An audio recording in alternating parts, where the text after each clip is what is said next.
Ahlan wa sahlan. Welcome back. I would like to now introduce our next moderator of the panel, Lama Jabara, who's sitting to my right, and very glad to meet her. She is president of the International Lawyers Organization, and she is a member of the Webster University Faculty International Relations Department and took her master's degree from Webster University as well. And so I would like to turn to her to invite her to begin her panel on feminism and international organizations in the age of COVID-19, reimagining the future. Thank you so much. Thank you very much for introducing me and for the introduction. I am tremendously privileged to be given this opportunity to moderate the fourth and final panel discussion of today's forum on women's rights in the MENA region that is organized by Webster University MENA Center for Peace and Development. So those of you who are clinging to Zoom since the morning, I would like to welcome all of you. And I'm sure that you had the opportunity to listen to various perspectives and viewpoints from experts on the situation, the latest development on the situation of women in the MENA region. And those who are recently joining from across different time zones, I would like to welcome every and each one of you. And I would also like to extend my greetings to the distinguished panelists who are with us online. So this panel discussion is going to focus on feminism at the age of COVID-19 and post-COVID-19, the feminist mobilization, the activism of feminists, the efforts of the international organizations and national organizations who are working to protect and promote women's rights in the MENA region, and how and what are the challenges and difficulties that encountered them with the pandemic, the beginning of the pandemic, and what would be the way forward. So this panel discussion is going to last for 1 hour and 30 minutes. The speakers will have a maximum of 15 minutes speaking time. And at the end, we will have actually we'll open the forum for the discussion. Please send your questions to the chat box below. And if you'd like to choose a panelist that you would like to direct the question to, please do so. So speaking about women in the age of COVID, the discussions, the concerns and predictions of the future, of which we have not yet adequately prepared, are coming into reality very soon due to the COVID crisis. And its implication is becoming quite evident now on various scales. So women in the MENA region, like other women around the globe, they were at the front line of responses to the COVID pandemic. They suffered and still continue to suffer from pre-existing inequalities and disproportionality of opportunities, gender-based violence, and other issues that has exacerbated with the coming of the pandemic, and which actually making us witnessing some kind of new challenges and emerging issues that need to be dealt with urgently. So if we tend to speak to feminists in the MENA region, we perceive various viewpoints on what's going on and how the future would look like concerning their activism. So some of these feminist activists, they actually think that there is a widening gap of gender inequality, and this problem, if left unaddressed, would lead to the actually the troubling challenges and to even further complicated issues. And they think that this is the moment and this is the right time to push for a boldest feminist agenda.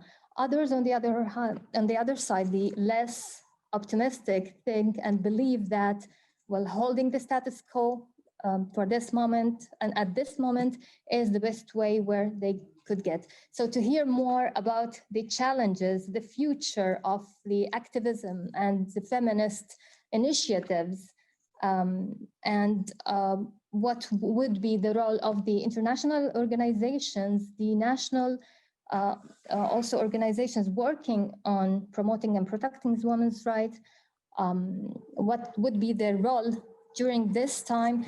We will have to listen to our distinguished speakers. My first distinguished speaker who would be able to address some of these questions is Dr. Hanya Al-Shalkami. Dr. Hanya is an associate research professor at the Social Center of the American University of Cairo. She is also a proponent of feminist social protection who has spent a decade of her life working and lobbying for women's rights to receive welfare and pensions in their own and not as dependents. She designed and piloted the conditional cash transfer program of the government of Egypt, which aims at transforming the social protection norms for women and empowering them. Dr. Al-Shalkami, the mic is yours.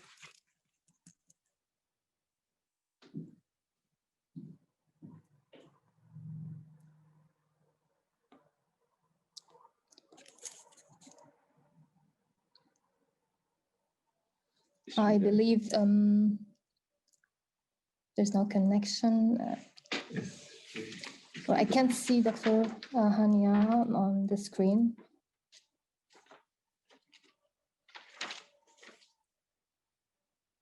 Can you hear us, Dr. Hanya?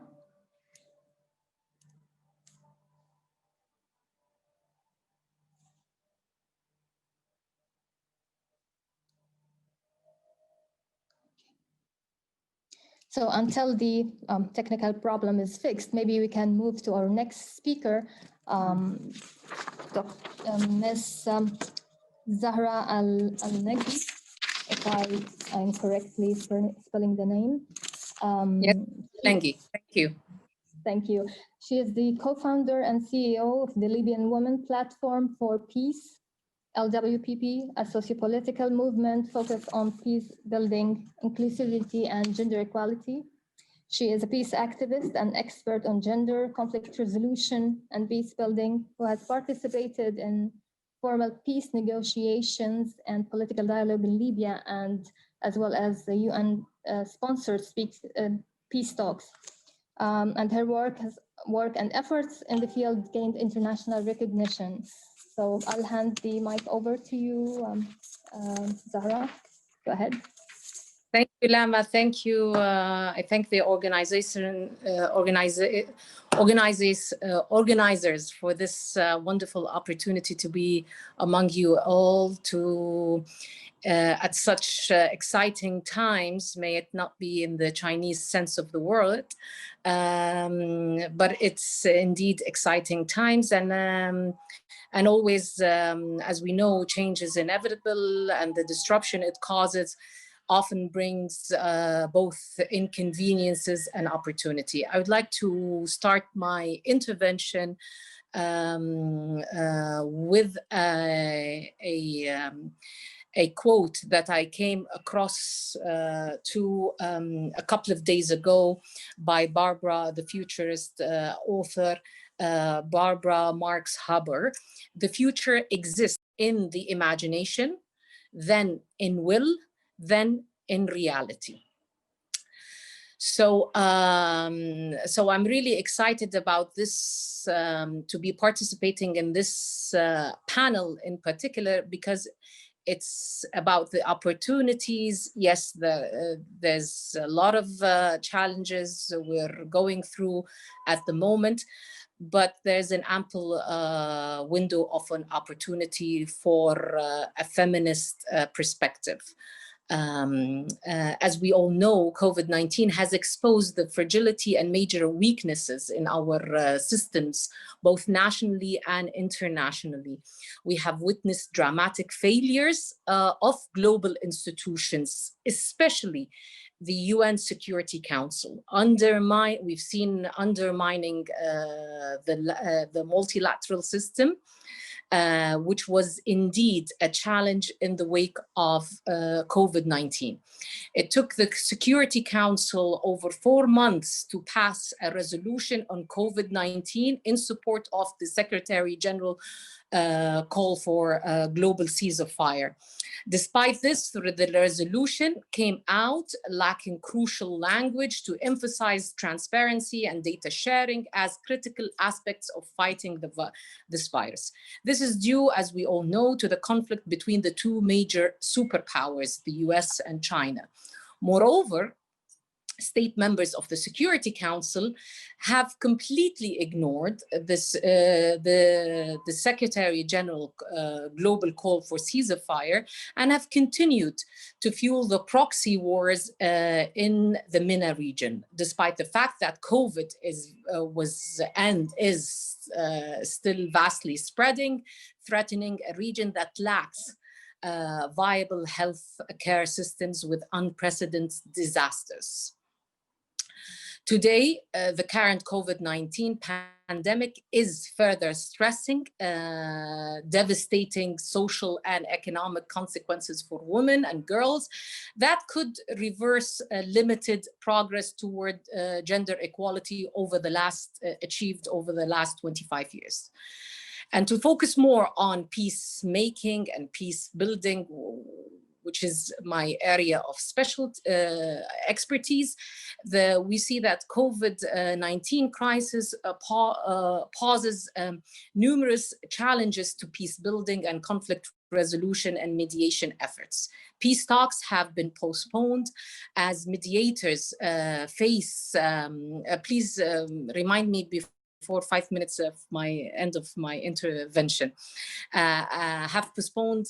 We've seen peace talks have been postponed as mediators face difficulties bringing parties together for talks due to travel restrictions, and conflict parties seek to use the pandemic as a chance to advance their own agenda with serious implications for conflict resolution.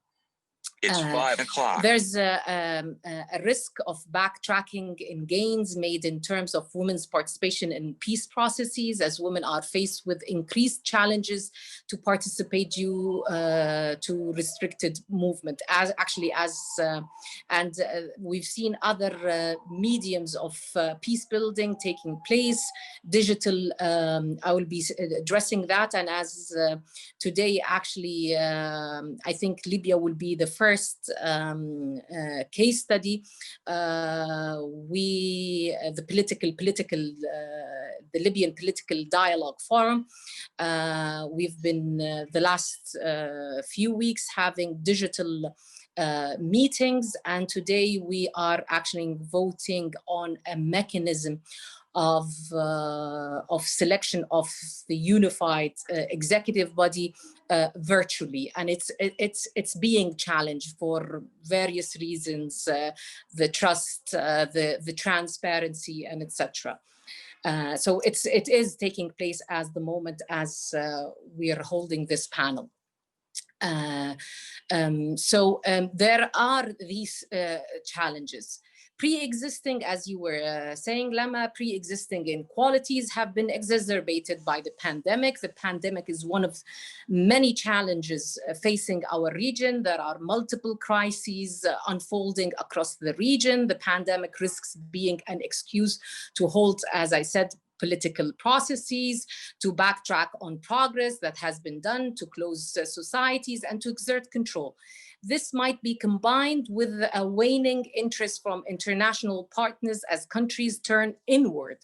Physical distancing and lockdown measures have undermined work on track 2 and 3, much of which has been halted, but we have seen that some of them have been taking place on the digital venue. informal mediation on the ground is no longer possible. New forms, however, of leadership are emerging. The way women leaders have dealt with the crisis has been very successful, and the pandemic is a way to bring women together. We've seen throughout the last several months, women mediation networks regionally and internationally coming together to show solidarity and to learn from each other and to share knowledge from each other. So there is this dynamics also going on. So there are actually, COVID-19 is providing opportunities for conflict resolution and mediation and peace building. This, as I was saying, includes calls for an immediate global ceasefire, leveraging the creation of humanitarian space to respond to COVID-19 as a confidence building measure to pave the way for peace talks, and using virtual tools to continue peace talks and make them more inclusive. Like the case in Libya, there have been, there are more inclusive, participatory, transparency, reaching out to local communities, more effective communication, engaging them to try to amplify the voices of civil society, of women, of youth, in track 2, basically. And we've seen, because of the COVID-19, we all know that in our region, the model for peace building is always, that is advanced by international organization, is power sharing model, the one that is like the Ta'if agreement in Lebanon, the power sharing model in Iraq, and the power sharing model in Skhirat in Libya. And now it is being, there's an effort to reproduce that kind of model. However, it is being challenged by women, which I call women members of the Libyan political mass, the Libyan political dialogue, who can, one argue you can call them as a critical mass in the political dialogue, and trying to shed some light on health, the importance of addressing economic and social concerns, the collapse of the health infrastructure. In the case of Libya, we have an acting special envoy who was a woman for the very first time in our region, who has been alluding to this particular, I see as a shift of paradigm. She's referring to a power rather than power sharing model, a sharing of responsibilities model, calling for Libyan factions to focus more on the shared responsibilities in the wake of COVID-19 and the collapse of the health system, the proxy war, the mercenaries. So there are these dynamics and women voices that they're trying to change the system of the international organizations when it comes to peace building. So indeed, I think that the crisis is a transformative moment, and there is an ample opportunity to place a women peace agenda from, I would stress,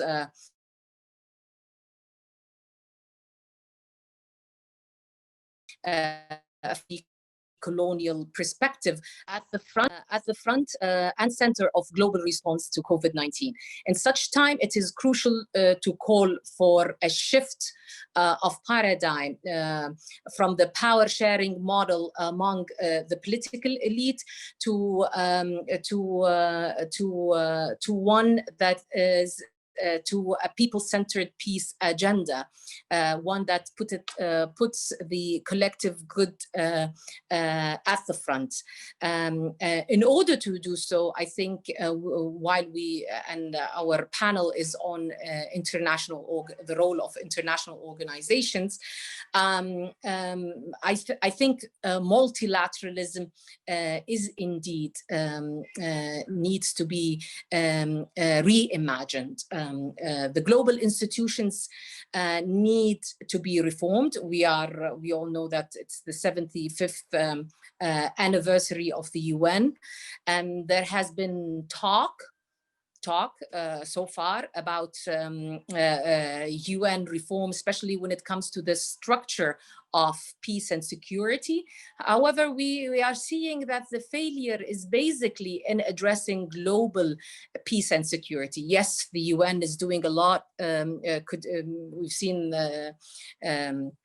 the FAO has won the Nobel Prize this year, and that's commendable. There is a lot of work being done when it comes to humanitarian aid.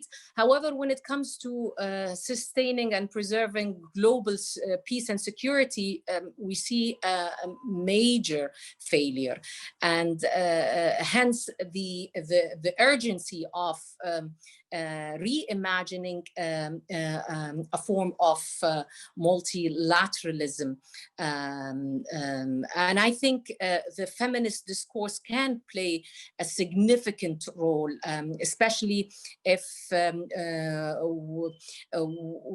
we are seeing new leadership centered around feminine values of compassion, collaboration, empathy, trust building, accountability, innovation. And I need to stress here that if we are, yes, we need to be creative, dynamic, inventive, but we cannot reduce that kind of invention at the wake of such a global crisis and disruption only to digital tools. We need to address the power structures and redesign the peace processes to make them more people-centered.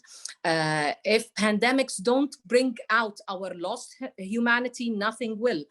And hence, for those of us who are specialized and concerned more about the women and peace and security agenda, we see that, and especially that we were just last month celebrating the anniversary, the 20th anniversary of the WPS agenda.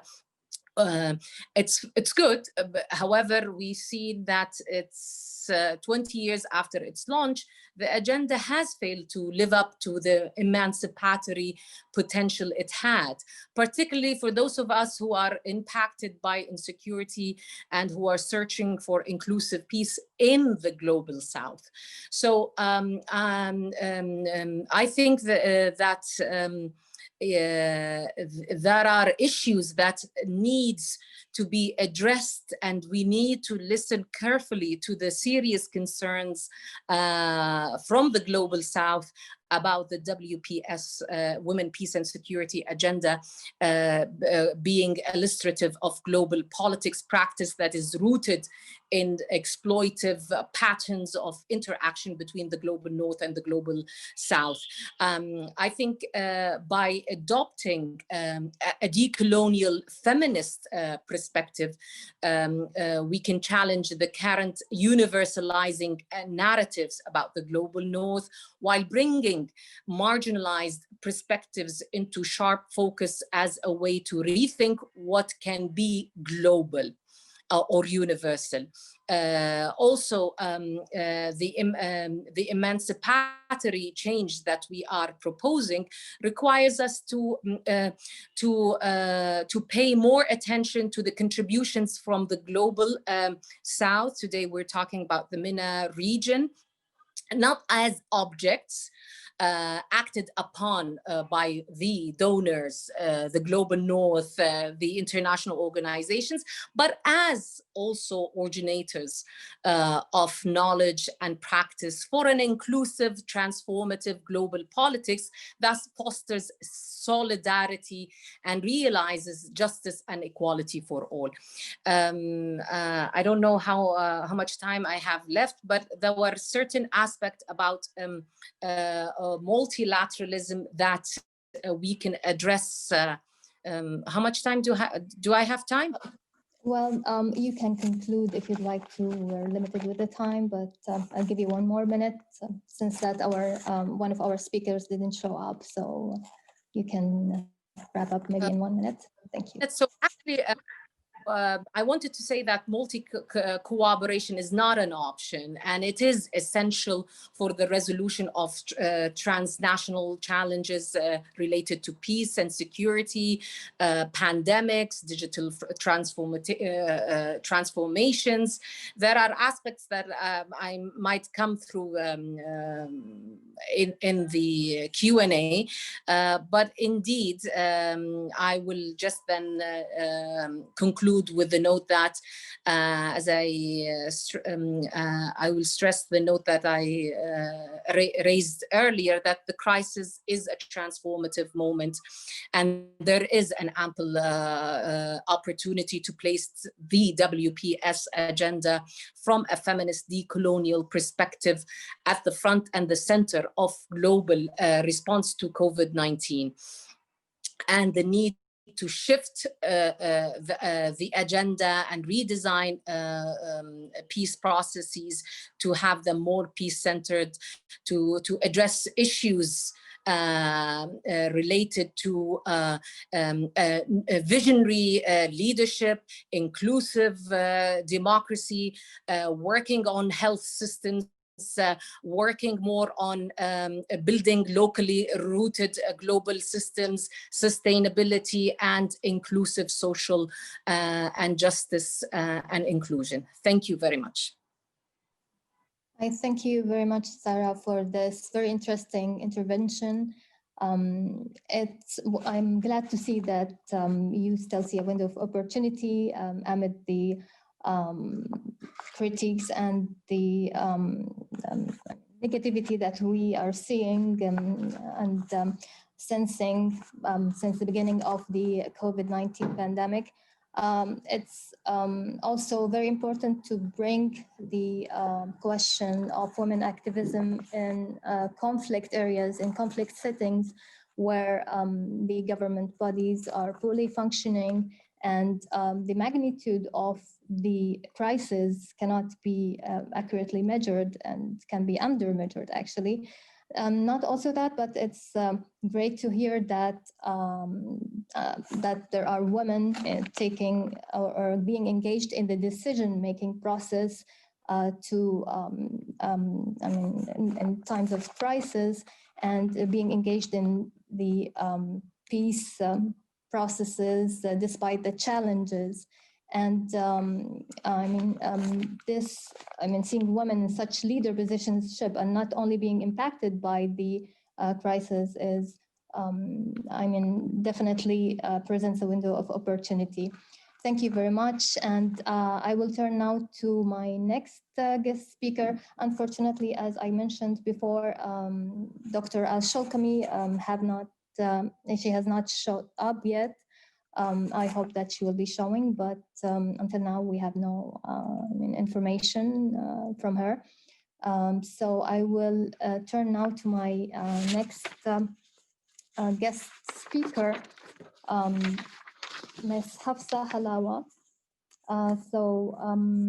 Ms. Hafsa is a non-resident scholar at the Middle East Institute in Washington, D.C. She's an independent consultant working on political, social, and economic affairs and development goals across the Middle East and North Africa.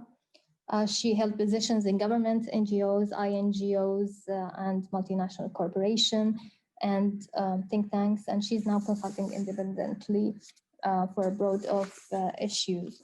So in the view of the rigid responses and measures that are rising in the moment in many countries in the region, we are witnessing a widespread and deep community solidarity initiatives.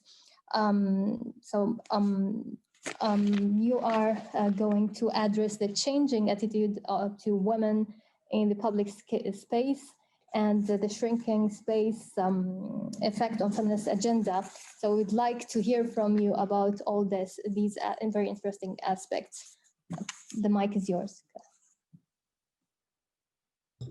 Thank you, Lama. Thank you so much. It's a pleasure to be invited to be part of this forum. I congratulate Webster University and the program on launching with this great event, and to everyone who's been part of the discussion all day. Thank you for your time, and I look forward to a debate or a discussion on these issues. And it's always wonderful to share a panel with Zara. Again, it's been a long time. So as you mentioned, I want to, I think, give a bit of a perspective more from the, I think it works well actually to complement the sort of broader peace building and more formal track 1 and track 2 engagement that we just heard about, and sort of complemented a bit more on the sort of grassroots perspective, more in terms of women's activism, feminist organizing on the ground in certain countries. I think part of the challenge with the pandemic, and I'm sort of want to paint the picture and then kind of move on to some challenges and then some recommendations, I guess, that I hope will benefit all of us working on the different levels, whether on the ground, at the regional, national level, or at the international community level. And I think certainly what we've seen, and it's been touched upon before, is the changing nature of women's engagement, broadly speaking, during COVID-19, the accessibility that has suddenly become so visible with the movement to digital spaces, the movement to online spaces, has really meant that this, these kinds of discussion forums that we hold and that we have opened up all kinds of opportunity. I mean, obviously we've experienced and we've talked a lot in our own spaces and circles about the challenges of COVID-19 when confined to your own home, dependent on living situations, family members and so forth. But it also comes with it the benefit, particularly for women, and we're talking about the majority of women in the MENA region, whereby it is arguably a more conducive mechanism by which to engage them, in that there's an opportunity for them to balance home life, work life, all the different kinds of challenges that exist in a bit more of I won't say organized fashion, but a bit more sort of cohesively together, particularly for those women who have had to either remove themselves from formal work because of obligations to their home and family, whether that be older intergenerational families, parents or children or otherwise. But what we have seen in that sense is that all kinds of international discussions are able very easily to engage voices from the ground. Everything that we used to talk about in programming for civil society support, always, we'd started to move to this within the feminist space, move to this discussion of how we program funding that includes support for dependents traveling, whether it was dependent travel with women who wanted to attend conferences, whether we were talking about support for visas including dependents, or what kind of mechanisms we could put in place as part of funding streams to support local civil society's engagement within the wider international community. And arguably under COVID, what we've seen is that that's effectively been, it's not disappeared in that sense, and it won't forever, obviously. We're at a moment in this year when the plans for next year look much more, much brighter in terms of the broader, hope of a vaccine and an opportunity to move around again a bit. But in the interim and in the meantime, what it has meant is that all kinds of forums, global, national, regional, language, Arabic language, English language, Spanish, French, etc., can all take place from the comfort of one's own home, with the opportunity for the use of a laptop and an internet connection. So on the grassroots level, what that has meant is redirecting funding. And this is sort of a pre-recommendation to donors as they look to organize track 3 and grassroots targeting, particularly of women's organizations, women-led feminist groups, is to retarget funding to digital security, particularly in environments, conflict countries that are under severe authoritarian leadership. There is a need now to focus on protecting the digital space, protecting women on the ground who are engaged in sensitive discussions, whether it is from the very beginning in terms of providing funding to partners who work on the ground for all of their digital needs. That can be hardware, that might include software, that might include everything from an internet connection to a Zoom subscription, or whichever medium or platform you use, not promoting anything. But these kinds of funding streams are now either being redirected on the ground level and will have to trickle up towards donor strategies.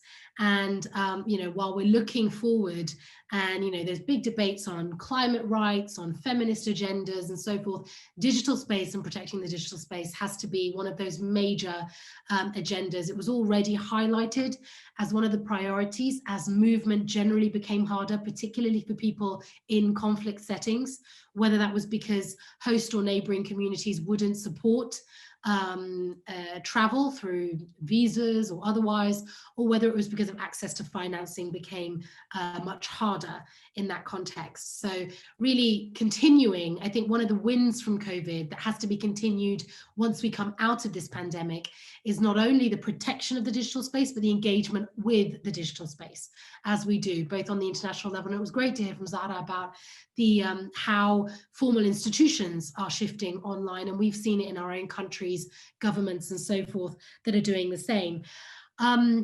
However, I would caveat that with the challenge that's come with this shift during COVID for women-led and feminist organizations in particular, but also to broader civil society. And that is that security concerns within certain contexts in the MENA region, particularly authoritarian contexts, has made it much, much harder to engage. It's that weird paradox where we suddenly have much easier access to people on the ground. We no longer necessarily need intermediaries, whether they're more regional-based NGOs or constituent representatives who, I class myself in that bracket, who travel or provide messages or provide a vehicle or access for the wider international community to access these people on the ground. We no longer need that. That's gone effectively with this new sort of digital programming that we're working with. However, what it has meant is that the poor infrastructure in many countries, particularly conflict countries, as well as the general security threats that exist from this kind of engagement, particularly with international community organizations or governments that are not necessarily perceived in the best of lights by certain regimes, has discouraged people from attending. It's that other side of the coin whereby we would very happily, people from the region would very happily travel to parts of Europe or the US or other parts of the world to engage with their counterparts and engage with their opposite numbers in different countries, and quite freely, or feel quite free in that environment because they were, shall we say, no longer under the guise in that sense. And that challenge has now been directly imposed on these people, and it's an added human insecurity that many people, specifically women, are already living with in the region. So just to sort of caveat the positivity with a bit of a challenge. However, within the feminist agenda itself, what have we seen? I think one of the major things that we've seen, and most recently my work has focused on Syria and Iraq, and I've been working with women-led and feminist organizations in those countries, is that surprisingly, as the civic space shrinks even further, feminist voices find, I wouldn't say find more space, but they find that they are able to occupy a louder proportion of that space. Now, obviously, that's not necessarily desired because it comes at the expense of the fact that civic space generally is shrinking, continues to shrink.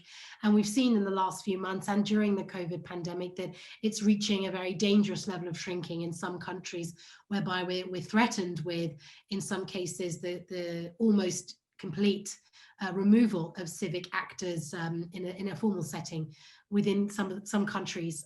However, it has allowed the feminist agenda to garner more support.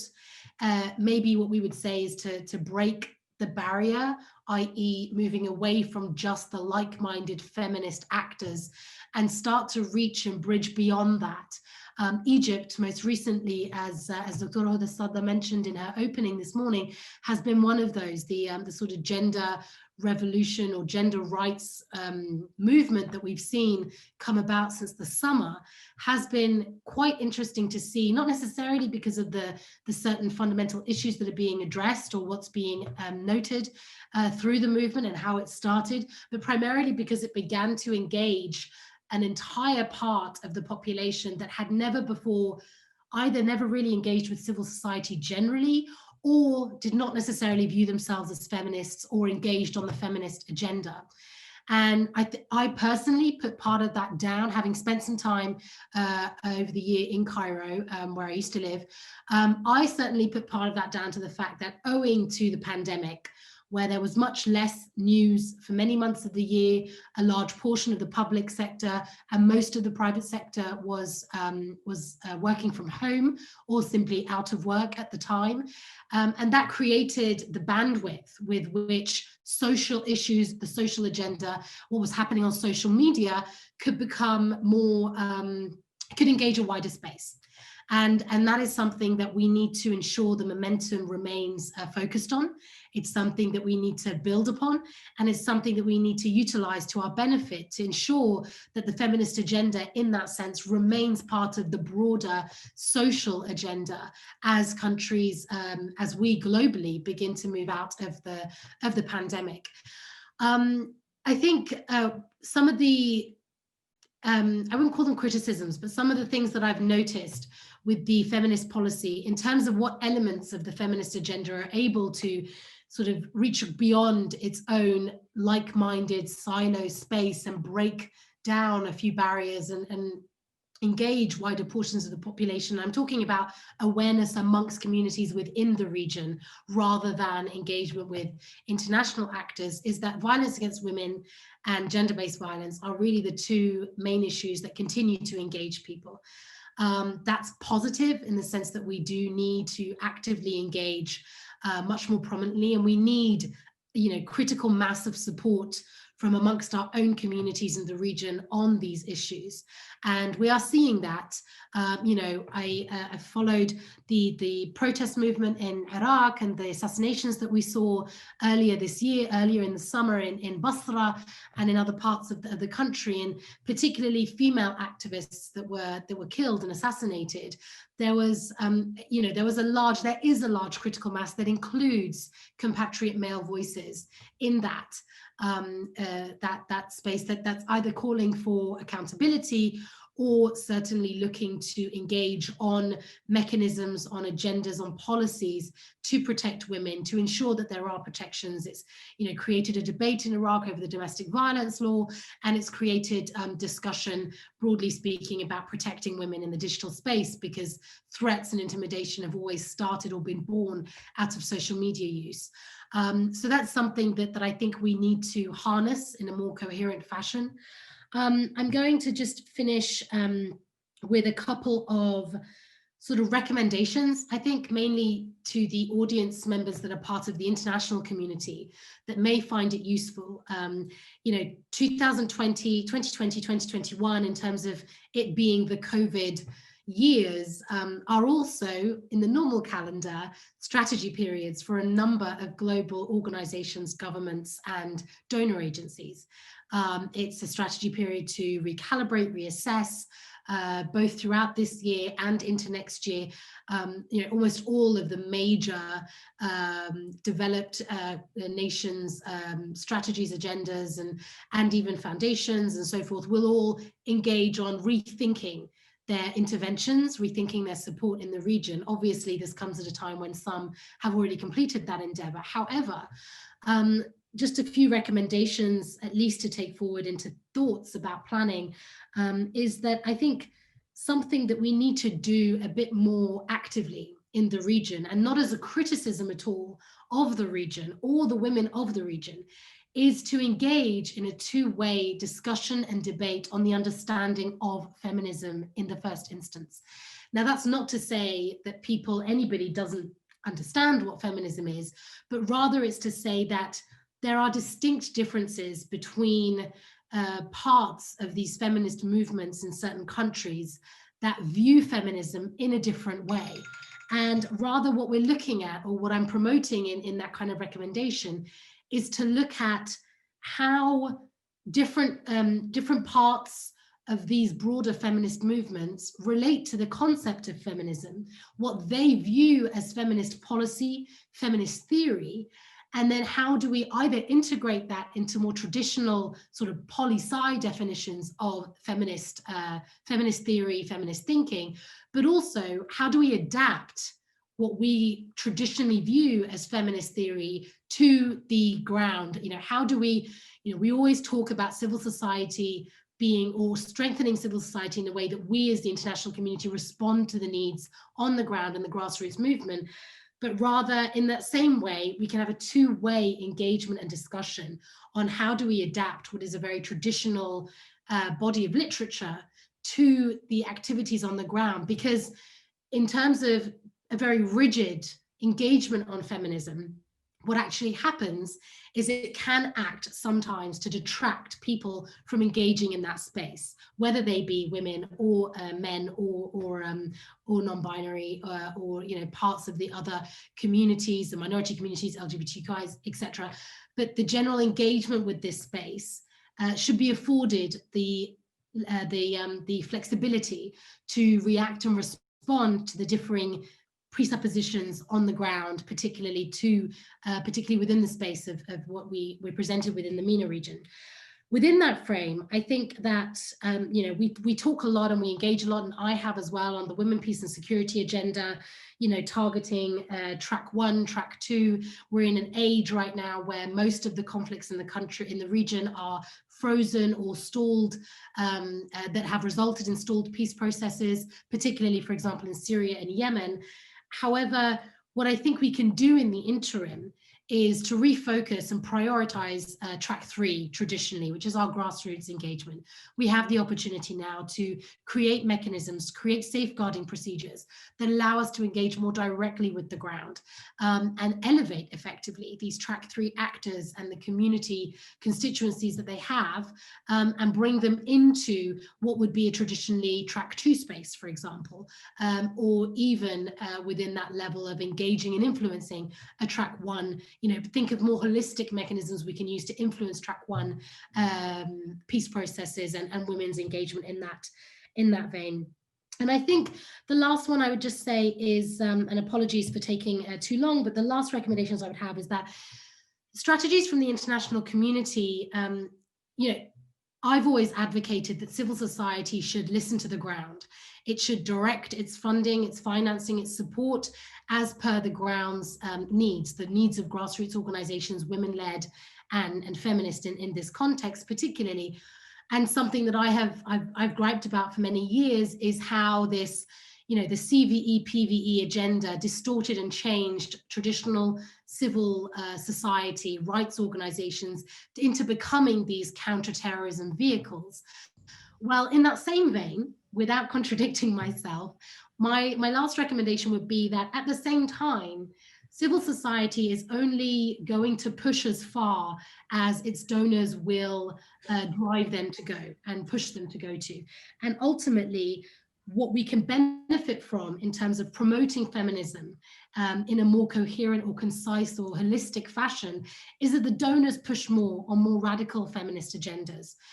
You know, taking a leaf, for example, out of the Swedes or other Nordic partners' books in terms of pushing forward, using the word feminist, drawing up feminist policies that engage civil society on the ground. In that sense, we can also be a vehicle that channels and challenges civil society to rise to the occasion, to challenge themselves to be more feminist in their outlook, and integrate and mainstream the culture, the theory, and the policy of feminism into our broader civil society work on the MENA region. Apologies again, thank you very much, and I look forward to the discussion. Thank you very much. Thank you very much, Hafsa, for that. I think that you have put forward a number of action areas for which governments, donors, and grassroots movements in the region should focus on.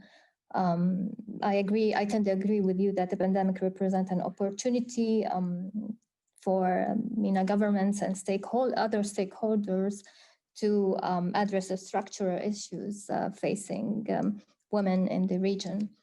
Now I would like to move to my next speaker, Ms. Ruwaida Al-Haj.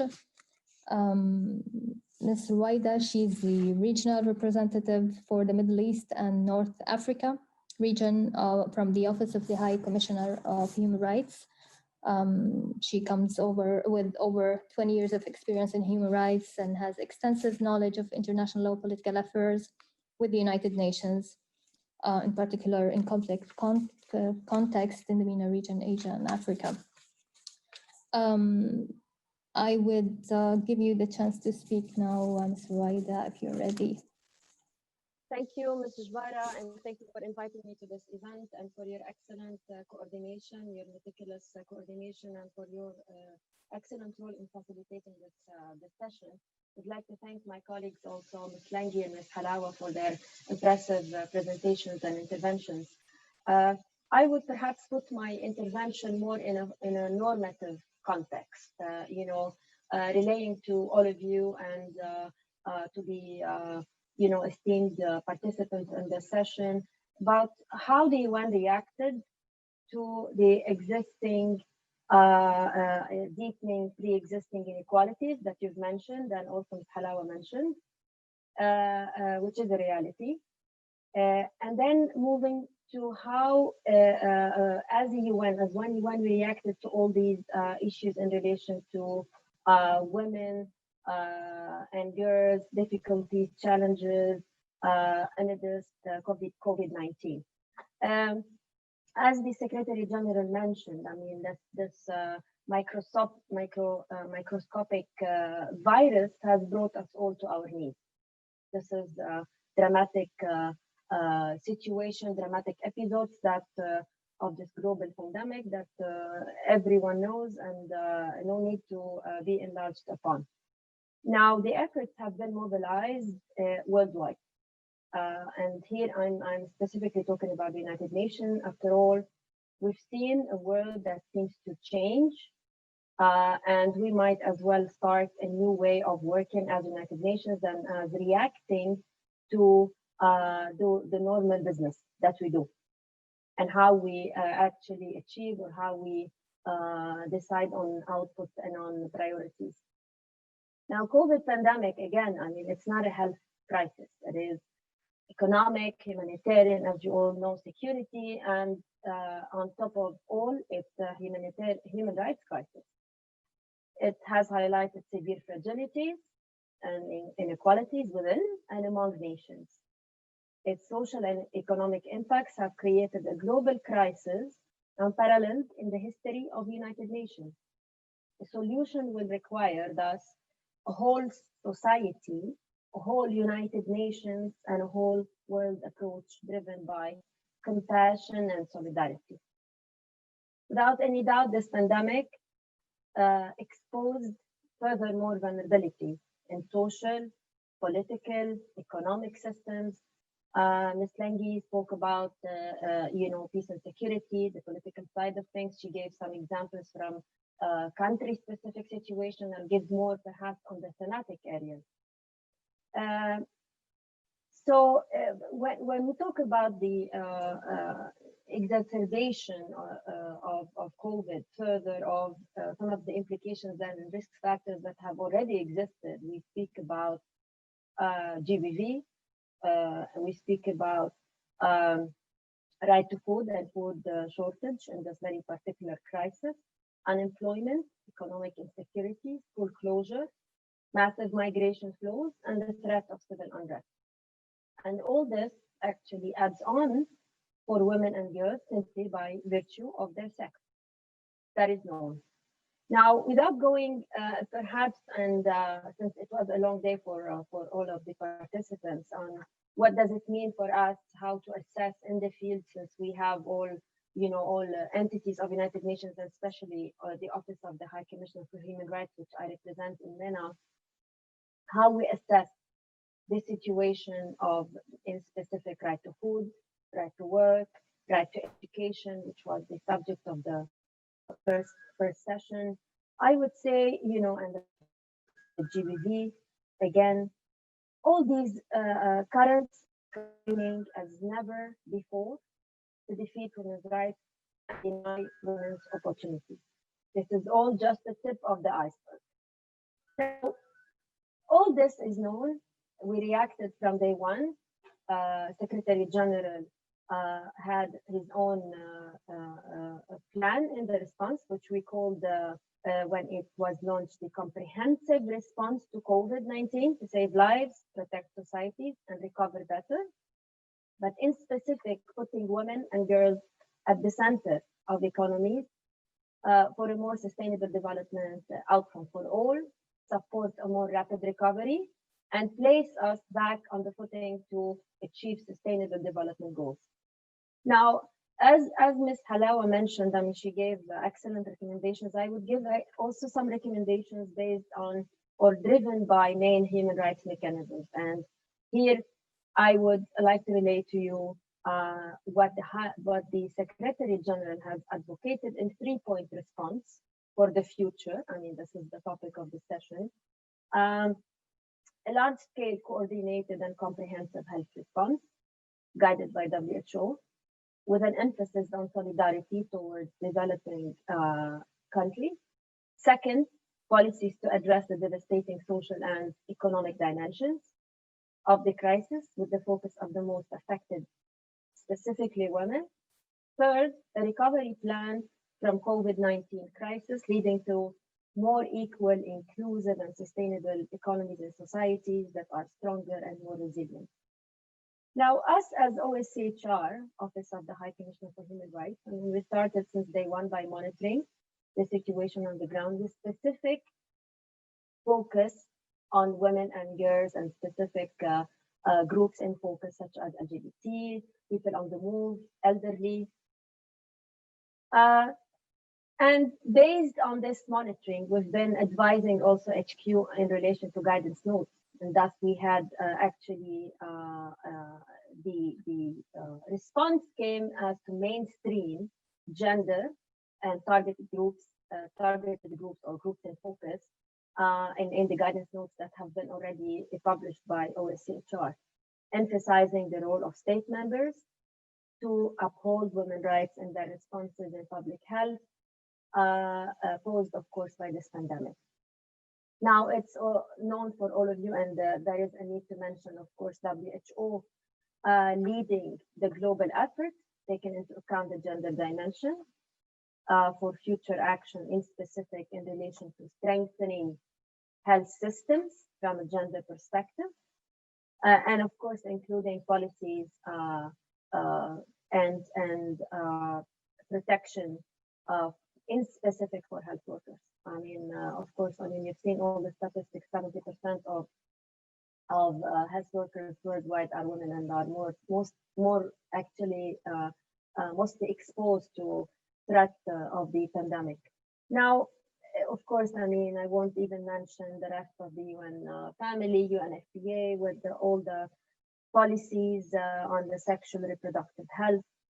You know, now coming to international mechanisms, we've seen in specific two main committees, and those were the CEDAW, the Committee on Elimination of All Forms of Discrimination Against Women, and the the Committee on Enforced Disappearance, and both have addressed to a larger extent some of the recommendations that are needed to enforce gender rights amidst COVID-19 for a better recovery. When we talk about the future, we're talking about the recovery, talking about better policies to address the situation. Now, CEDAW has emphasized that. So CED, as I mentioned, has emphasized that in specific. Sorry, can you hear me better now? Can you hear me better now?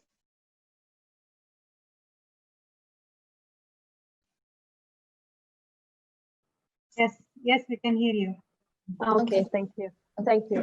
I'll also mention the sorry for this. I also mentioned the joint declaration by 10 core human rights mechanisms, actually addressing also recommendations, including addressing the disproportionate impact of the pandemic on women's health, provide sexual and reproductive health as essential services, protect women and girls from gender-based violence. Wow, is a big issue, and that was already mentioned by the panel members. Ensure equal participation of women in decision-making, ensure continuous education, provide socioeconomic support to women, adopt targeted measures for disadvantaged groups of women, to a number of recommendations that are addressing vulnerable groups. Now, I'll end with the mandate holders that are actually independent experts, as you know, and they're listed under extra-conventional mechanisms of protection for the UN. And these have already called upon states to urgently take flexible make already available and flexible funding for women's rights organizations and to recognize their role as first responders. Now, and ensure the services for survivors of VOW also are regarded as essential. Too many also guiding notes and principles and policies. And why are these essential?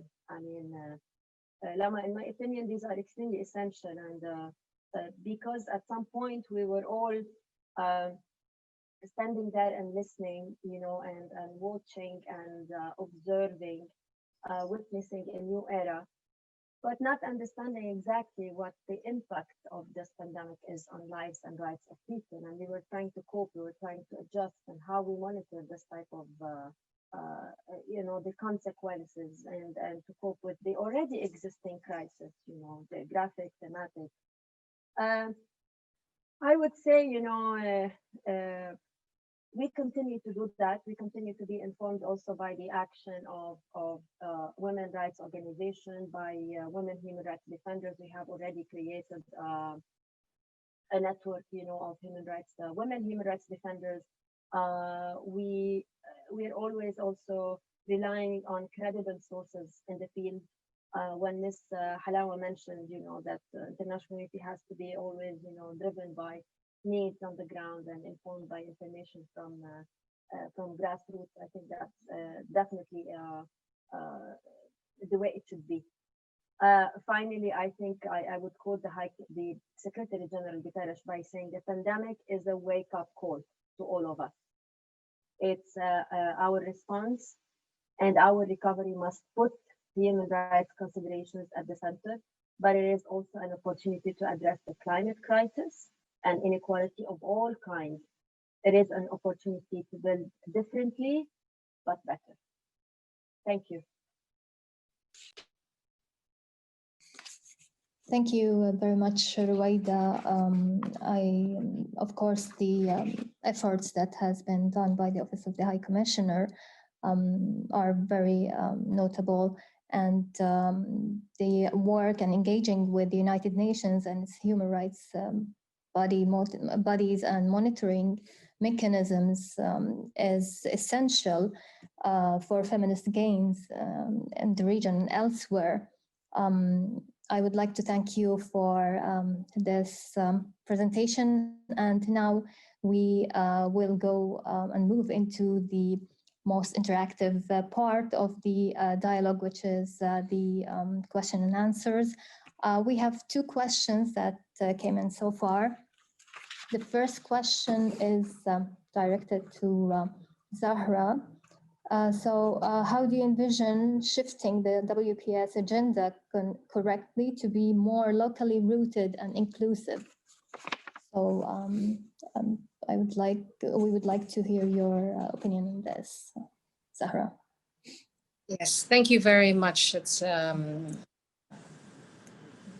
very good question and direct to the point. And as I was saying earlier, not only the WPS, but my focus will be on WPS, but the whole, the multilateralism that I envision and call for the future should be basically building on a locally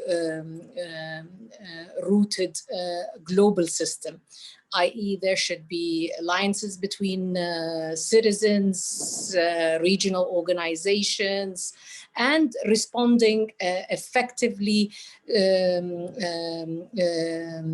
a people-centered and agendas to solve problems for diverse peoples and communities. When it comes to how can we make a WPS agenda more locally driven? Is it if I focus on peace building, on mediation, I always argue that national ownership matters when addressing women's peace building efforts and mediation. We need to basically ground any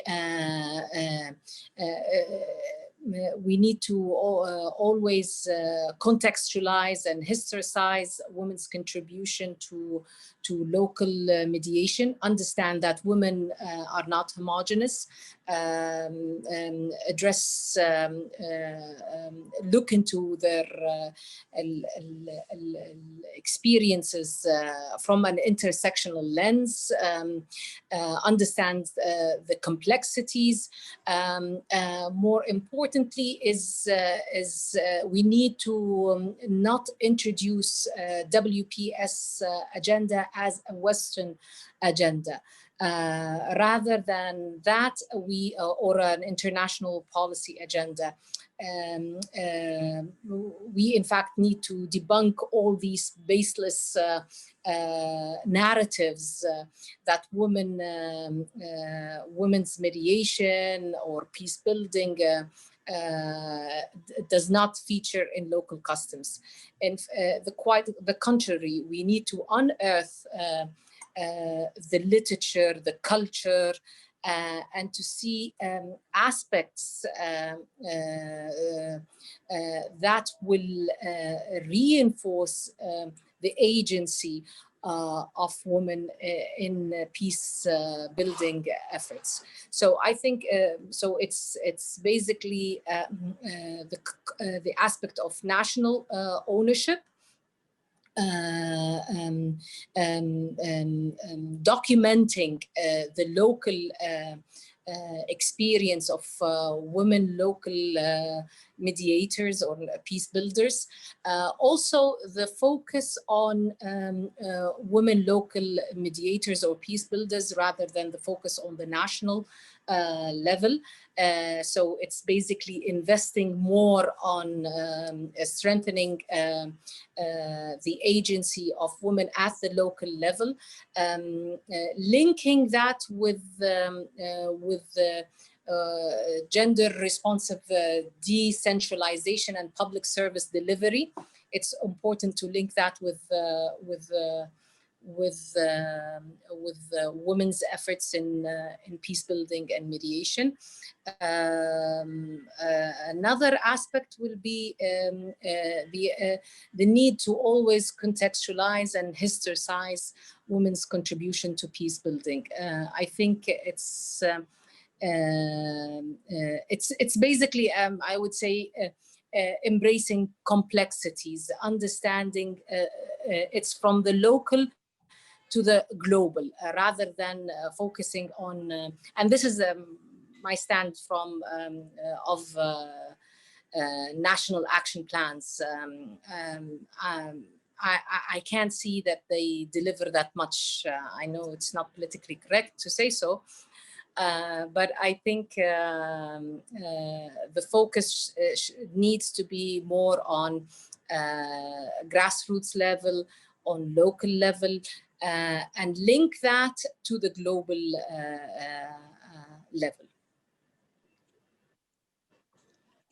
I thank you, Zahra, for answering this question explicitly. We have a comment on a question in 3 parts by Andrea Alexander. Very interesting view on a new dialogue on feminism. What is now and what will be tomorrow? And more importantly, what is the strength within regionally and internationally and universally? And what are the challenges? This question is not directed to anyone in particular, so it's open to you to choose who would be responding to this question. Ruwaida and Hafsa, maybe one of you. Yeah, thank you. I would say, I mean, we have a lot of strengths. I mean, for United Nations, 75 years after, you know, the creation of the UN, or let's say 72 years after the Declaration of Human Rights, I would say we have achieved a lot. There's yet a lot to come. I think if we act all as one, and as I mentioned, you know, it's a wake-up call for all actors, donors, international organizations, experts, women human rights defenders, academia, to understand that piece by piece, actually, if we assess well and we target things in a very structured manner, I think we can achieve. I'm sure that this is a long-term process. I mean, to achieve, especially in MENA region, it takes long. We have out of 17 crises worldwide, we have at least 12 in MENA, you know. When we work on SDGs is really extremely challenging and difficult to think about how we could make member states more reliable to achieving even ESC rights. So how about political and civil rights that are extremely difficult in the region? Do you hear me well? Yes, we do. Okay. Sorry for the earlier issue with the hearing. I think the more we focus on some steps, if we look at legal reforms, if we have issues with political participation of women and we tackle it from a legal perspective, legislation perspective, constitutional perspective, all in one, addressing it, you know, with civil society, with national human rights institutions. I think altogether that would lead to something, but we have to really focus. I mean, we have to really be strategic. We have to prioritize in some areas that that have been already issues at stake for long and long. Back to you. We have a 3rd question also. Do you think we as humanity will reach human equality while humanity reach a peaceful place where we respect each other, and we will be finding justice in our whole existence? So would like to answer this question, best question, I mean. It's 6 o'clock. I'll just come in with a quick comment, I guess. I think to that question, I think it's it obviously it's very difficult to say, you know, how we will what kind of level or how long it will take before we reach the kind of levels of equality that we're looking for. I think the one thing I would say about at least what I believe personally is that I genuinely don't believe that we can reach any forms of equality or tackling injustice against minorities until we reach a level of gender equality.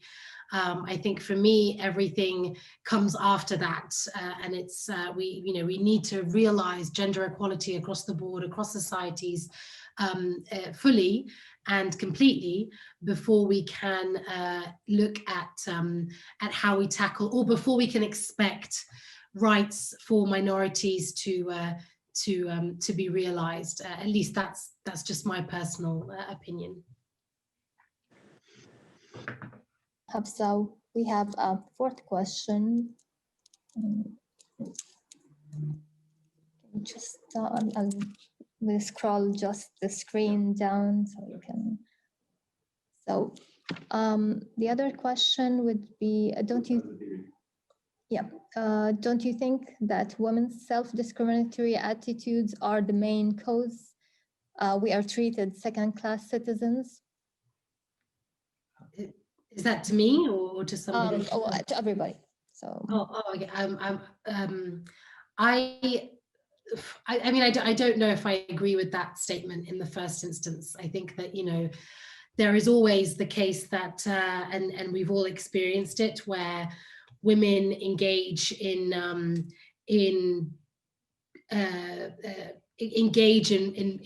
actions or, can be alongside culture and patriarchy proponents of discrimination against other women. I wouldn't say that's primarily, I don't believe that root cause is because women have a tendency to either be self-discriminatory against themselves or against other women.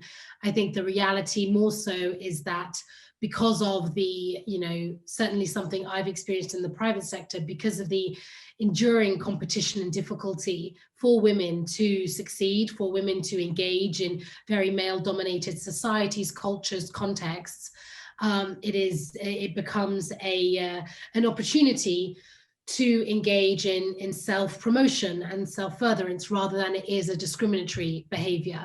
And I think primarily it is about targeting these male-dominated cultures, targeting that thinking and putting it down that allows us to promote, and primarily I think that's arguably what feminist theory engages or has at its core the aim of doing. It's not necessarily about being feminist in the concept of what people might regard as radical in that sense. It is more about engaging on feminist, engaging in spheres on feminist discussion points, feminist policy, feminist theory that allows us to break down this very masculine language, very masculine environment, very masculine constructs that we use both in our daily language, our daily life, but also when we engage with each other.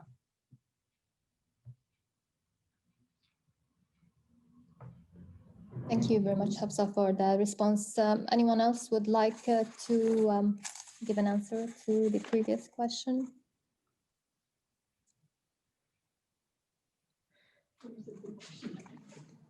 Okay, there's another comment I would say that was put forward, questioning the engagement and the hopes that the commentator calls the false hope for change and taking feminism into another level, concrete level.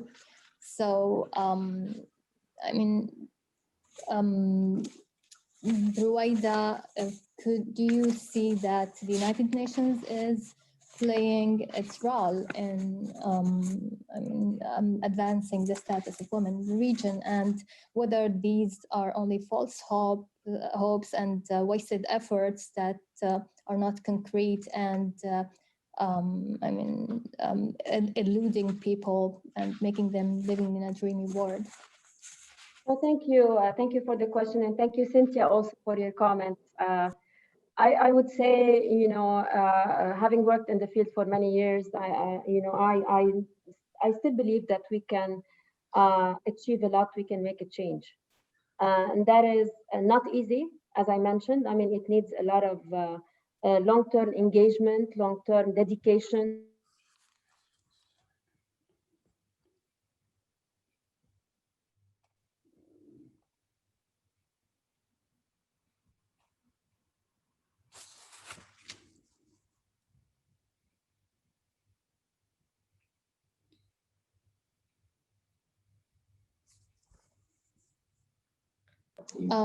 It seems like we lost Ruwaida.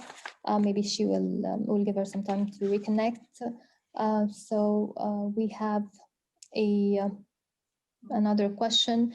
What advice would you give for constructing the course to maximize the effectiveness of the agendas, the gender equality agendas? What key concerns must be highlighted? What strategies are the best to cultivate the critical engagement?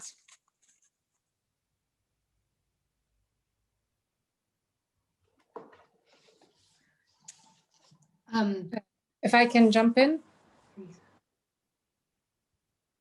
Lama? Go ahead. Yes, please. Yes. I think if I may link this question with the former comment by Cynthia on the UN, definitely the UN needs a major reform. And this is not even a reform, it needs a disruption in order to have innovation and more inclusion in its system.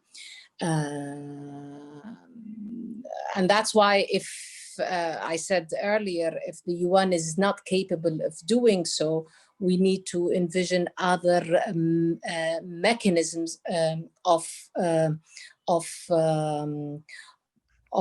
multilateralism that is that are more conducive of equality, inclusion, and so your question was basically what areas do we need to focus on? I think one of the issues that with the shocks that the whole global system is confronting, whether be it pandemics, and we will see more pandemics, the climate change, I think areas that need to be focused on are basically the social and economic rights. Human security, health in particular, health structures. We need to focus more on strengthening universal social protections. We need to focus more on again, on concept of sustainability, not only growth. How can we mitigate global change? How can there are issues that I think that a feminist, not only feminist, a decolonial feminist perspective is needed at the moment to address root causes of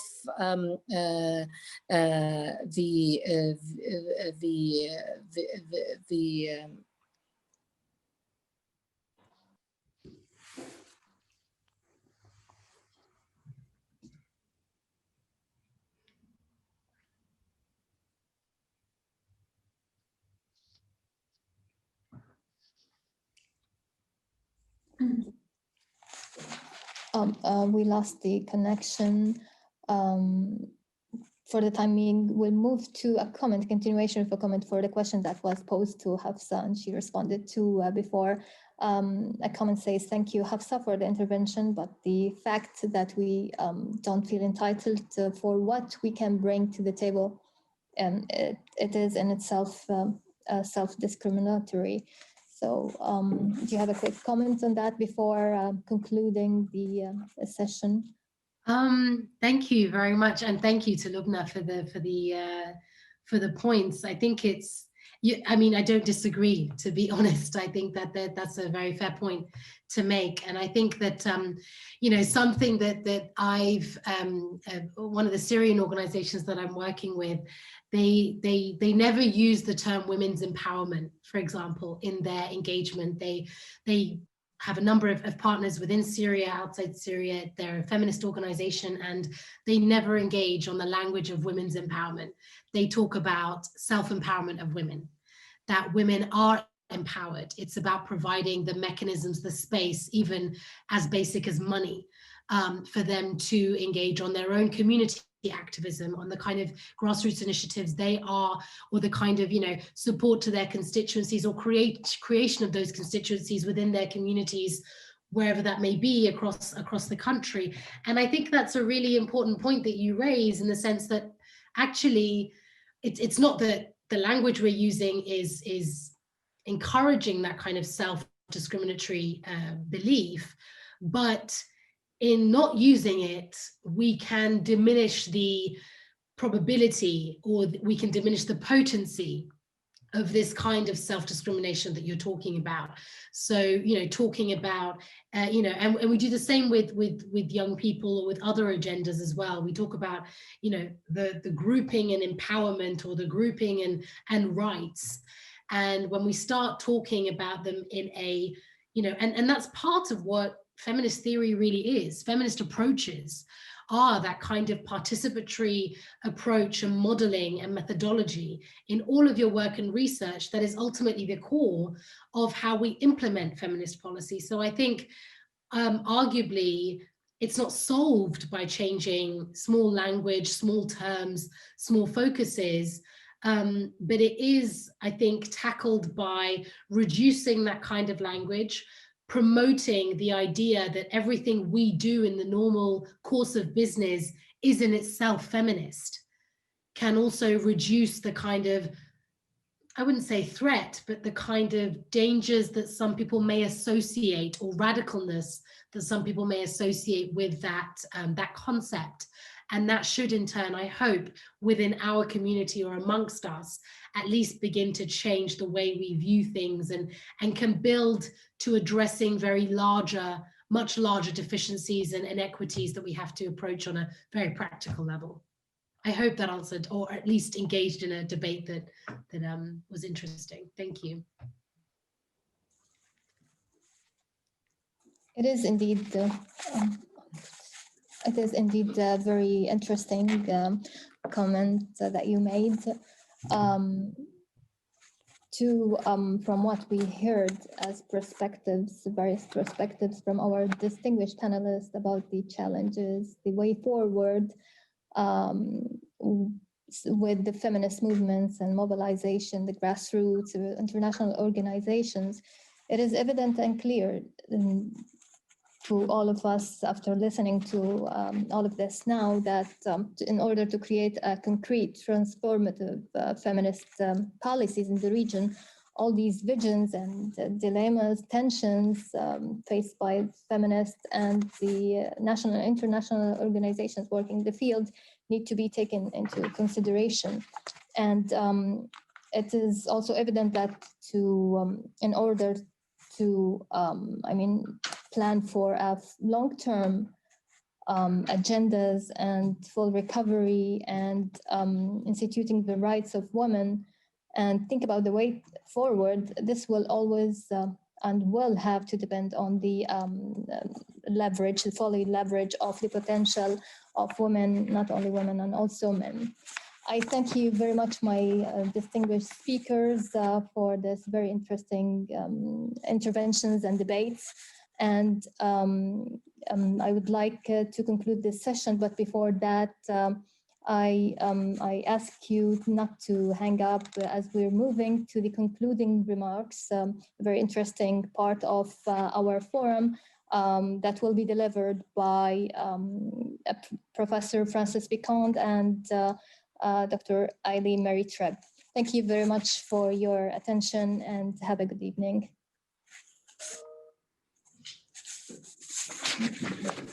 So,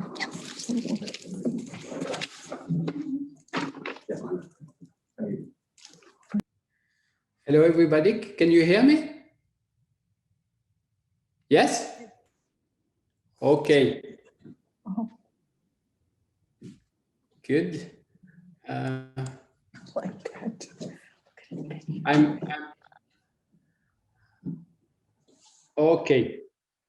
Hello, everybody. Very happy and honored for being part of this forum today. I have the task to make a conclusion after this very rich exchanges, discussion. I'm not an expert on gender questions, so I've been an attentive student during the day, not at all the sessions, sorry, because of other professional duties. I've learned a lot. Moreover, I will take English lessons with Asma Mustafa in Gaza to improve my poor English, to also correct my bloody French accent. I don't know if she's still here, she's still online. My warmest thanks to all the speakers and participants for this very rich discussion we had today. In the name of the Swiss Department of Foreign Affairs, for which I've been serving for several years as a think tanker for the MENA region, I would like to address my congratulations to the organizers of this forum, Webster University and the MENA Center. As my colleague Rashma Osman said this morning, we, the Swiss Department of Foreign Affairs, are very interested in having in the future a regular collaboration with the MENA Center and also keeping in touch with the today's speakers. This is a promising collaboration, and I'm not saying that in a diplomatic way. It comes from my heart. It was a so rich discussion, instructive, and also charged sometimes with emotion, with personal experience, that it would be a real challenge for me to resume all this in a few sentences.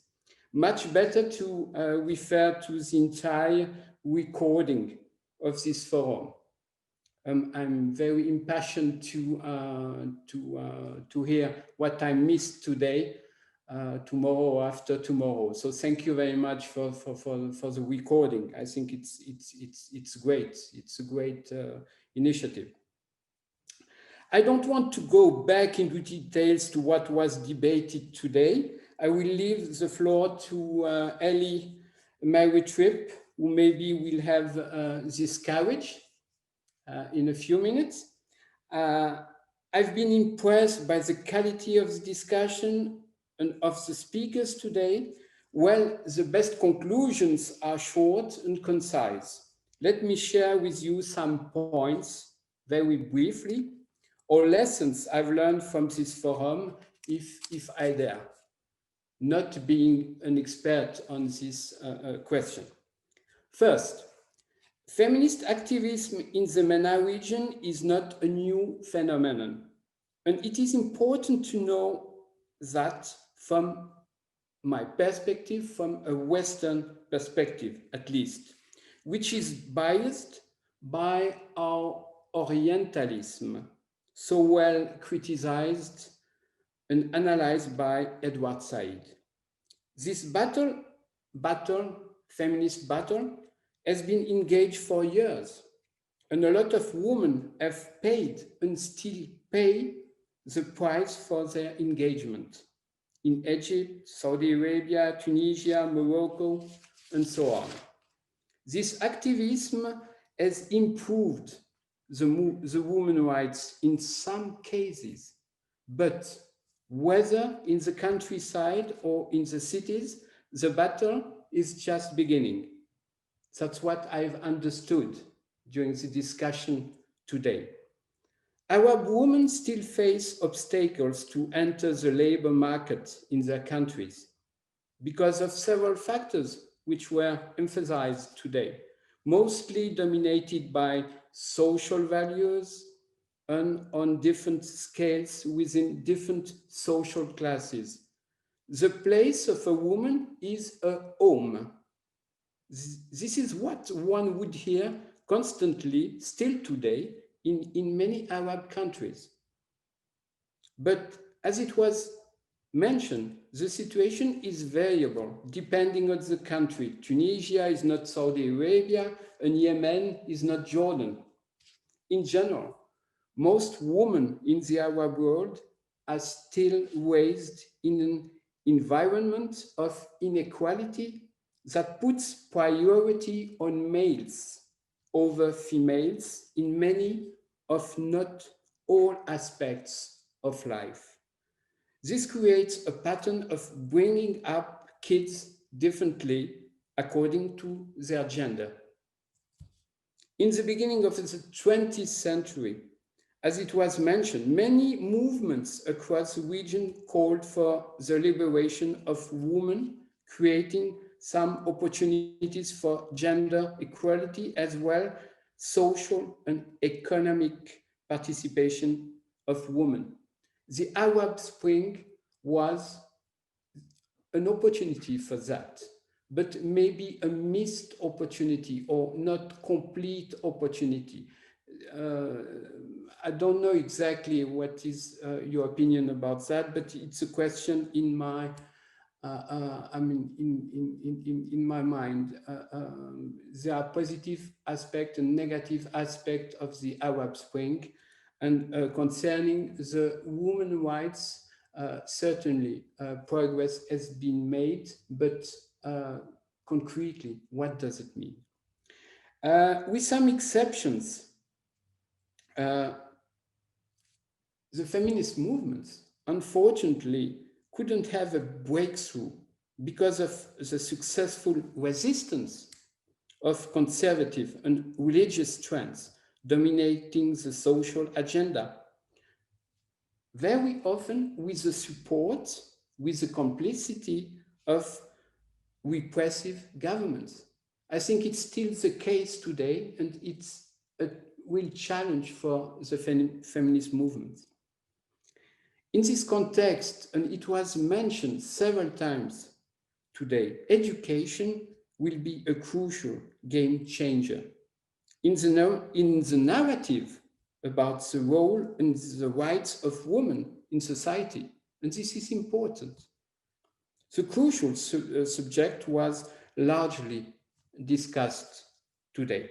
I think, and it is a real problem, there is a crisis of citizenship, which has its origin in the historical, legal, and political development of state-citizens relations since the beginning of modern history in the Middle East and North Africa.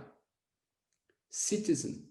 What does it mean to be a citizen? I lived in Lebanon several years, and I didn't have this feeling that there's a real Lebanese identity. Maybe I'm wrong.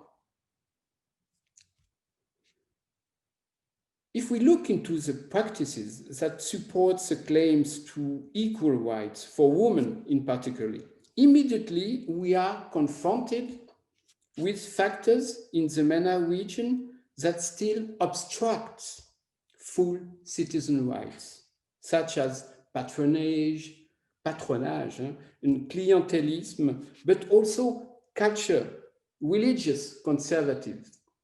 An important point, it was not mentioned or underlined, the role of religion. I think it's an important factor to take into account. Is religion in the Arab world a factor of progress or I mean, status quo? The question remains open. And this is a real challenge for feminist movements.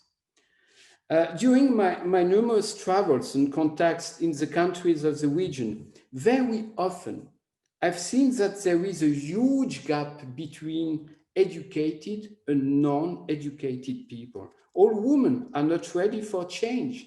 This is a fact. And they are not for accepting values considered as imported by the Western world. So I think we have to take into account this dimension. So feminist movements in the regions have to listen carefully to these fears and find ways to adapt their call to local culture and tradition.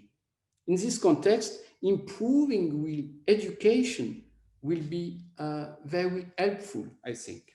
Finally, what to put on the to-do list? Certainly a lot of things, a lot of different perspectives have been discussed today. To make it short, I would like to underline the 3 following points. So far, the feminist activism from a political perspective needs support. It's an evidence. And it is important that Western countries, and also Switzerland, put more attention to this subject in their strategies to promote development and democracy in the MENA region. Point 2, but where are the priorities? As it was mentioned today, is it not more urgent to engage on peace and human security before dealing with women's rights? It remains an open question. Where is the priority? Finally, it appears that there are common revendications and worries about women's rights all around the world.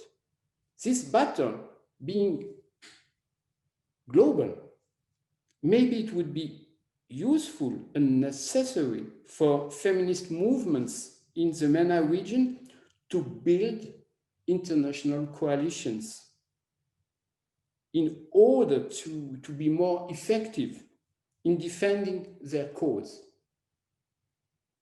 I will stop here. In conclusion, and to be optimistic, discussions held today attest to the efforts carried out by feminist movements with varying degrees of success in the Arab world and the challenges to be met in the years to come. It is the beginning of a long journey. This is my feeling. At the end of the day, I have no doubt, as the French poet Louis Aragon said, women are men's future. I'm sure of that, and I'm sure that the feminist movements will play a crucial role for the future of the MENA region. Thank you very much.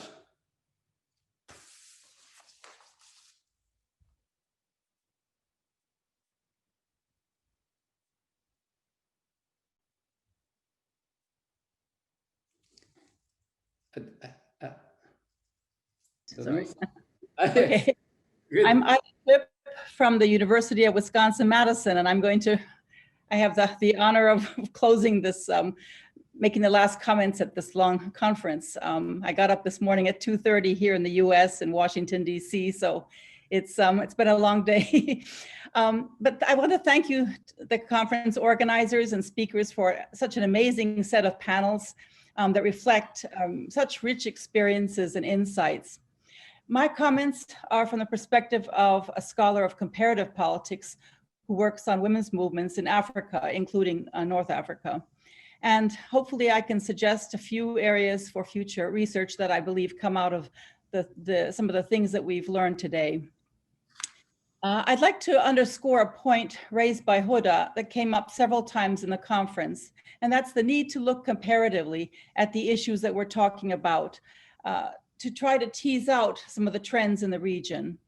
But it can also mean situating the MENA region comparatively within the global context. And I think that's an area that we didn't talk about as much, and I'll hint at some ways that this can be done. But in thinking comparatively, one might look at how different ideas like intersectionality that we mentioned, how have these ideas of intersectionality traveled and been reinterpreted differently in local contexts, as several people suggested.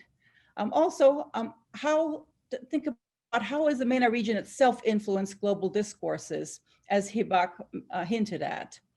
It would be good to have more research that draws out the contributions of the region to the global discourses.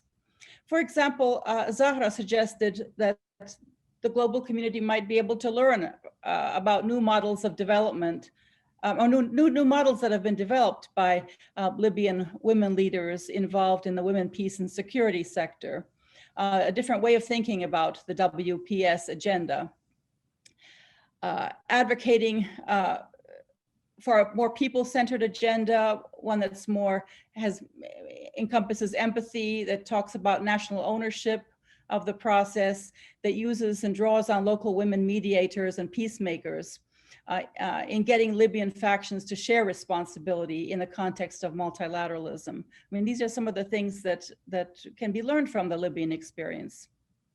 Looking comparatively could also mean looking at differences within the region, as Randa suggested in the comments section. Even within the Maghreb, for example, which has many similarities between Morocco and Tunisia and Algeria, there are also big differences. Matthew asked about whether the secular and Islamic women's rights activists could unite in the face of common issues. And while in Morocco, you see some small movement towards accommodation of women's organizations that are tied to the Islamist PJD ruling party, and gradually come to support CEDAW and the 2004 family law that they bitterly opposed at one time. So you see some little movements of convergence. But if you go to Algeria, it's because of the Black Decade and the hostilities between secularists and Islamists, you don't see that kind of convergence between the secularists and Islamists who work on women's rights. Another issue that's worth comparing is that of social rupture that Hoda talked about. And she talked about the moments of social rupture as being moments of social fluidity that has the potential to open up new possibilities for women. And talked about how in earlier you had state feminism in Egypt, but after 2012 and the uprising, you had new forms of women's mobilization and cultural expression. This led to the writing of a new constitution, which included many women-friendly provisions. Now, one can talk about all the limitations of those, but of the constitution and of what's happened after 2012.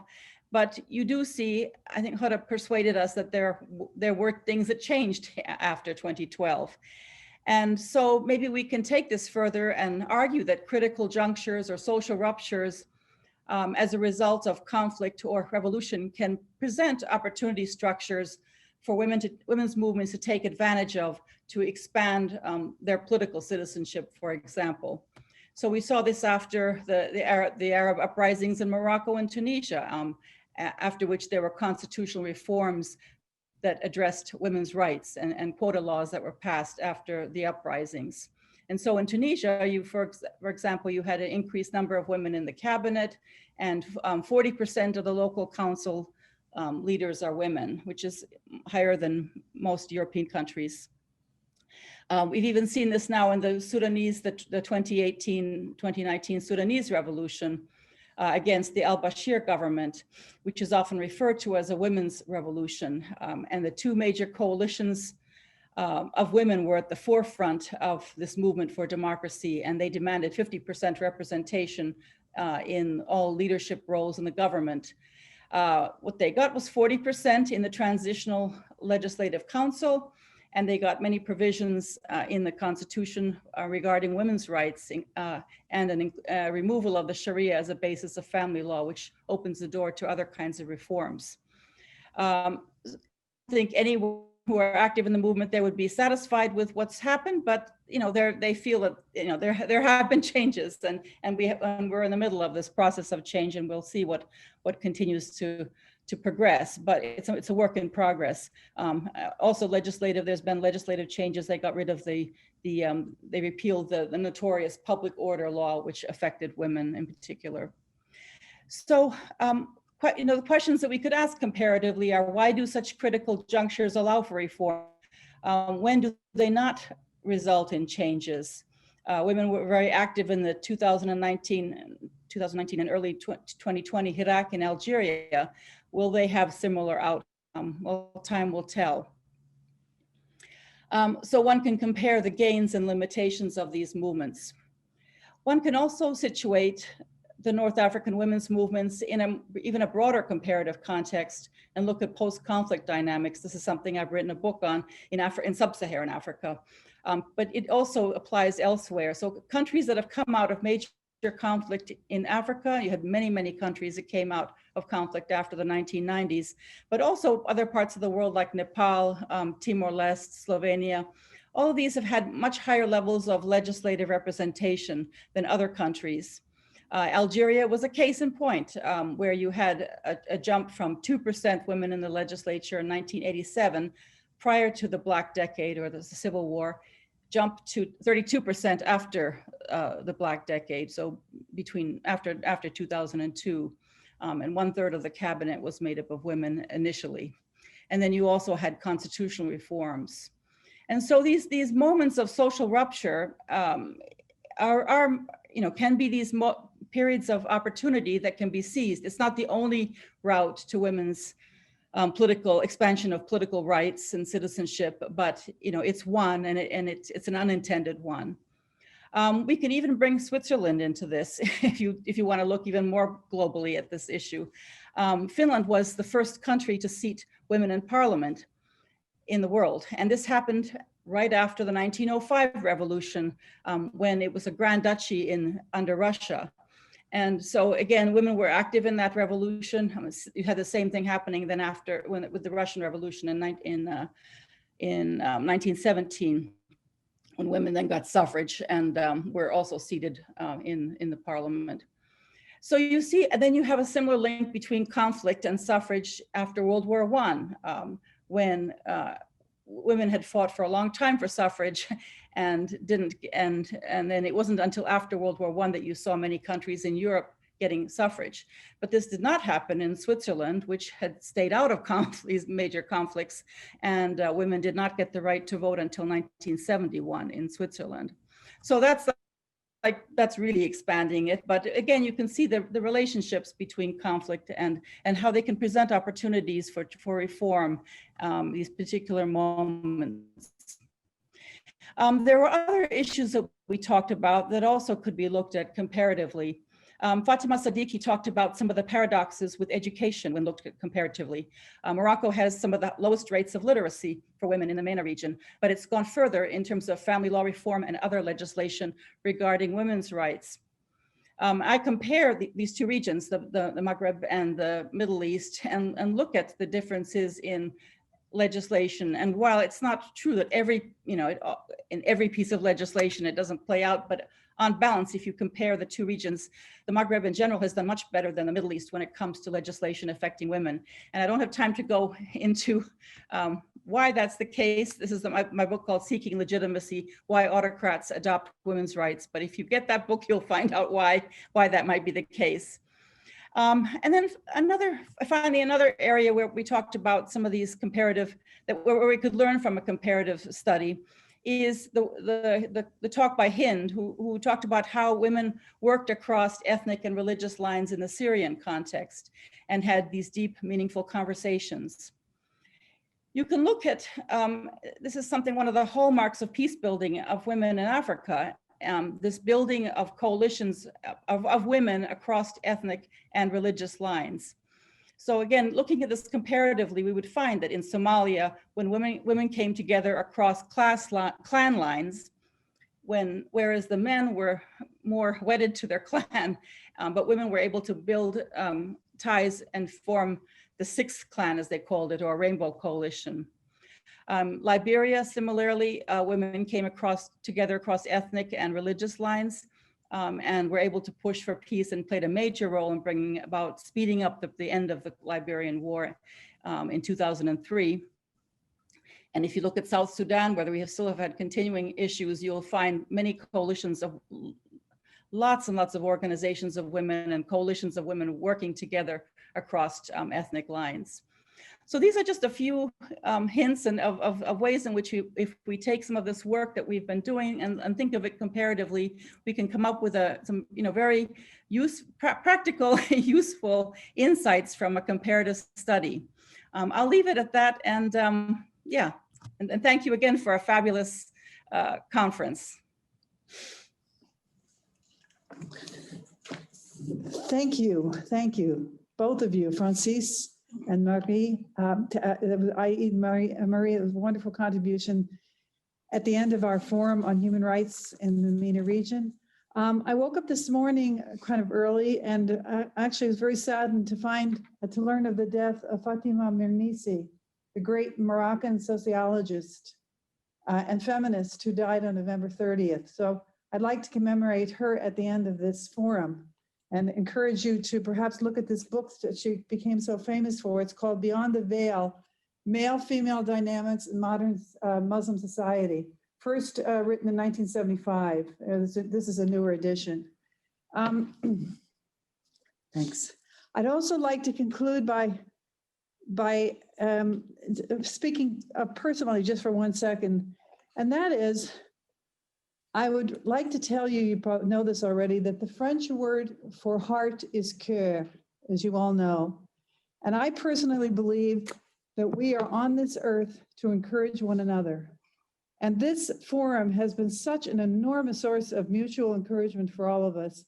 And I celebrate the participation of everybody who's been at this forum, both speakers, moderators, keynote speakers, etc., as well as the wonderful people who have engaged with us interactively on the chat or personally. So from my heart to yours, du fond du cœur, merci beaucoup.